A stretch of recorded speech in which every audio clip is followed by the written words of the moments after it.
Yesterday, as our big Valentine's Day gift from Marvel Studios, we got the official cast reveal of the Fantastic Four. We got Pedro Pascal as Reed Richards. We got Vanessa Kirby as Sue Storm, Joseph Quinn as Johnny Storm, and Evan Moss-Bachrach as Ben Grimm, aka The Thing. And I am so happy with this cast. The cast just I'm honestly biggest thing, I'm just happy it's over now because we have spent years and years talking about, oh, this person is rumored to be cast as this character, and no, this person's also rumored, but then it's just been all over the place and complete madness, and oh, this cast is confirmed. Oh, never mind, now we have a new cast coming in. It's just been insanity. So I'm glad that part is finally over, and I will say I'm pretty happy with this cast. Evan Moss-Bachrach, I think, is perfect. Vanessa Kirby, I think, is perfect. Pedro Pascal, unexpected choice. Definitely not my first pick, but he's a fantastic actor, so I'm looking forward to seeing it. Joseph Quinn, honestly, is the only one that I'm meh about. I just don't see him as Johnny Storm. Seeing him in this artwork looks good. Like, that looks like it could be Johnny. I still feel like he's a little too old. As you guys know, if you've been watching my videos for a couple years now, you know Rudy Ponkow was my top choice. I think he would have been perfect. But honestly, it's grown on me since yesterday. Even though this has been a casting rumored for months and months now, seeing the artwork and that whole 60s vibe, it's just very like warm and cozy. And I don't know, it just makes me like it better for some reason. And this artwork also does confirm that Herbie will be in the movie. So that's really exciting. Herbie in the comics is, he's in a way kind of like what Jarvis and Friday were to Tony Stark. He's like the little robot butler for the Fantastic Four. It's like the Jetsons. He's a really cool character. He can be a really funny character. I grew up with this character on the Superhero Squad show. Hilarious character. So I love that he's being brought in here, and you can see the technology is very retro, very 60s, which of course brings us to timing. So, fun fact, the Fantastic Four reboot will debut 20 years after the first film. So the first Fantastic Four movie came out July 2005. This movie will come out July 2025.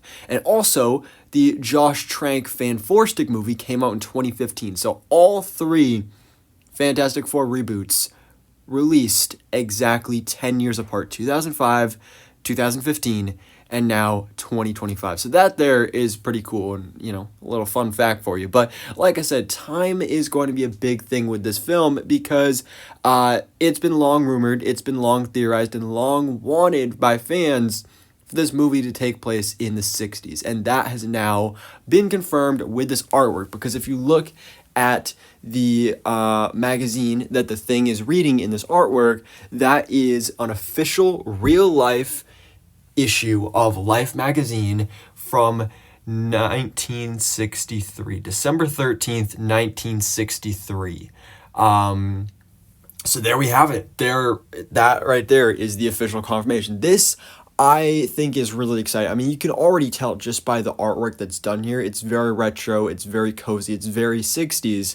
And you can see the little sparkles all around as well, which give me very much WandaVision vibes, which, as you may know, this movie is going to be directed by Matt Shakman, the director from WandaVision. So he's bringing that whole style over to the Fantastic Four. So I love that. And the 60s is just so perfect for the Fantastic Four because, first of all, it explains why we haven't heard of them this whole time. Why we went through all these Avengers movies, Infinity War and Endgame, and the Fantastic Four never showed up. Same complaint people have had with the Eternals and however they're going to introduce X-Men.